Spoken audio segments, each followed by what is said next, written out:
I just got back from BMV and I went a little nuts. This is a heavy bag. So let's see what we got, huh? Hi, I'm Mr. Flick and I like movies. Do you? Well, clearly I do because, this is a bag full of movies. So, I mean, it's a heavy bag. We actually have a theme going on. This is Disney stuff. I've been trying to fill up my Disney collection, mostly because I love animation and stuff, and I watched Hoppers recently, and I freaking loved it, so I'm on a big Pixar kick right now. And so I'm going to show you what I got, and you know what? It's for sure too many movies. It's for sure too much, and I'm trying to justify it by making this video. So, if you watch this video, please tell me in the comments that I made a good decision and that I'm not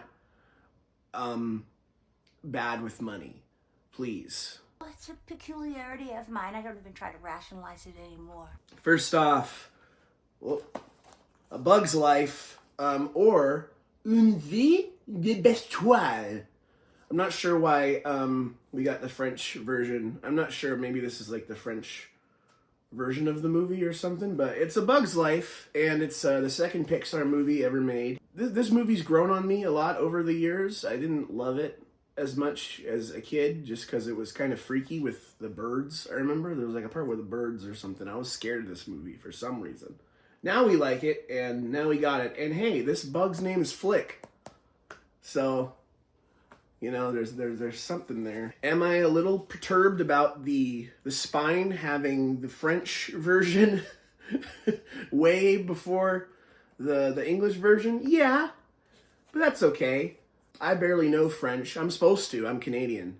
We went to school for French, but I, barely remember a thing about it. So, but I remember A Bug's Life, and it's a good movie. So watch A Bug's Life, huh? Next up, another Pixar. We got Cars. Hey. And look at that. We even got a ticket for Cars 2. Can't wait to go see Cars 2 in theaters and I'm going to show them this. And I'll say, get me in there. I got a ticket. It's right here. What are you talking about? The first Cars movie is probably the best one of the three. Holy crap, there's 3 Cars movies. Jesus H.W. Christ. I barely remember these movies, to be completely honest. I was never the biggest fan of the Cars movies, but I wanted to own them because, once again, I'm on a Pixar kick. I'm trying to own all the Pixars now and trying to, I don't know what it was about this one. I just never was a huge fan of it. I think it was just, I don't know, Cars. It's their cars, right? It's like they're cars and they have personalities, but they're cars.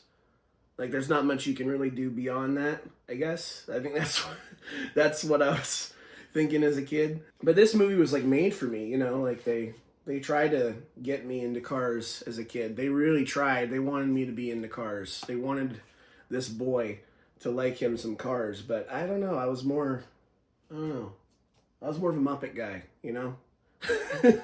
Show me a Muppet. That was more interesting to me. Show me a sock, put some eyes on it, and that's more my jam, kind of. Yeah, we got it, and we got a ticket for Cars 2, so I'm definitely going to go try and use that in the theater when I go see Cars 2 in theaters June 24th. Go see it.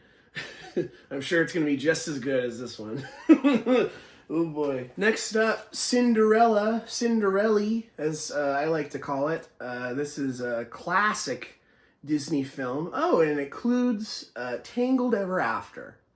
Well, thank freaking goodness, that it has Tangled Ever After on here.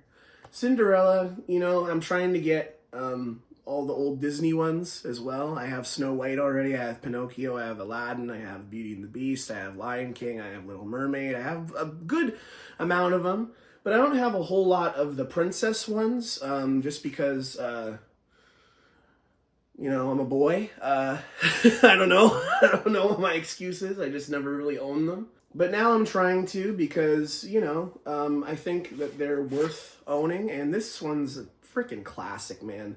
I rewatched the live action Cinderella not long ago. It's not that great. I don't know. I feel like this is probably better. But then again, I haven't seen this in years. So we're going to definitely find out. Yeah, Cinderella, a nice one to add to the, your little shelf over there. All right, we're back to Pixar. Elio. This is one of their most recent films. Not a lot of people talk about this one, including myself, but I thought it was pretty good. I thought it was decent. I liked the story. I thought that these two fellas were really cute and really fun. I really liked the whole message of feeling like kind of an outsider and like you don't fit in and stuff. I definitely related to that, and I feel like I am an alien sometimes. It's like some, you know, this non-binary person that I've learned I've becoming, you know. I feel like this movie can definitely strike a chord with people who feel like they don't really fit in, and I appreciate this movie for that.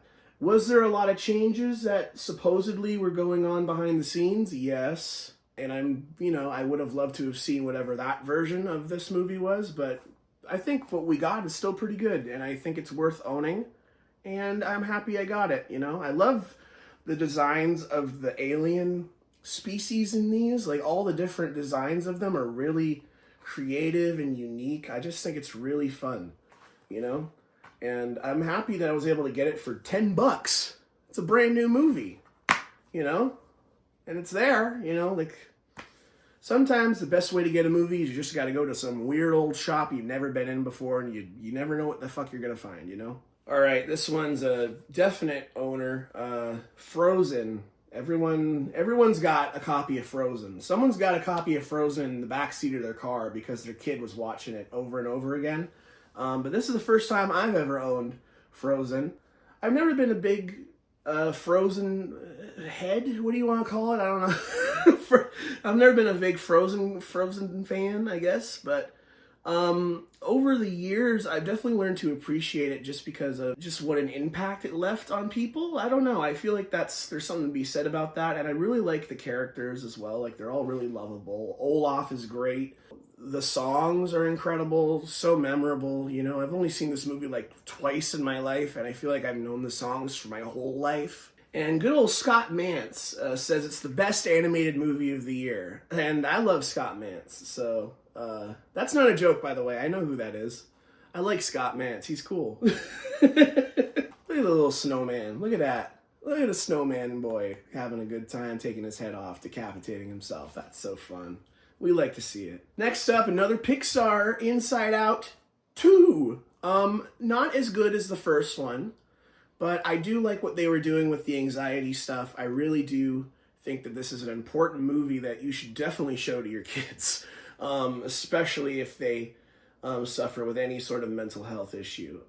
This is a really strong movie, and I want to see more of it. The only thing I didn't love was how they portrayed this kid going through a panic attack, and she knew exactly what to do for her very first panic attack that she ever had in her life. And she knew exactly what to do. And it's like, okay, you know, it's like, I wouldn't have known what to do. Like, I feel like they could have gone a little bit deeper into it, I think.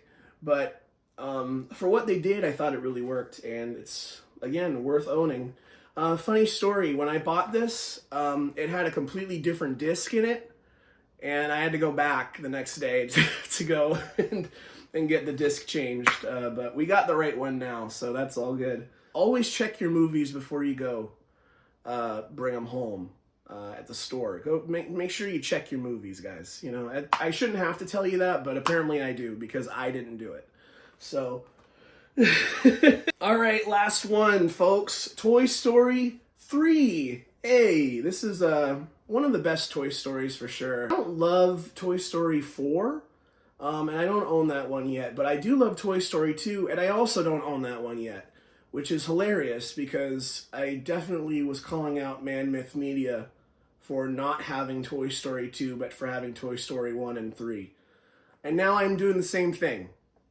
So, I don't know, am I a hypocrite, or what do you call it? I don't know. This is Toy Story 3, and this is a big old case. This one's got like 7 fucking discs in it. Look at this. We got one here, we got one over here. Look, we got every disc you could ever want. We want a digital copy code disc? Why not? Put it in your CD-ROM. How about it? This was definitely one of the most emotional of the Toy Stories. This was when they were like, ooh, oh, hey, we here at Pixar, we're good at making people cry, huh? Let's just do it for the whole movie. How about that? Let's just make you feel bad the whole movie that you didn't play with your toys. And that's exactly what this movie is. I remember my mom didn't love this one because she was a daycare teacher. And the way they portrayed daycare in this film was like a horror show. Which, I mean, I've been to a few daycares, and I can tell you it's kind of similar. I would say it's about, I think it was a good representation, personally. This guy was a real some bitch. This guy was not good. But yeah, Toy Story 3, hopefully I will own Toy Story 2 real soon. We got the first one, so it's gonna go right beside the first one for now. Look at that stack. We got a stack of movies, huh? Look how cool that is. Thanks for watching me look at these movies and justify my life choices. I'll see y'all next time. And until then, keep on watching movies, because they're cool. Movies are cool, and so are you. I'm Mr. Flick.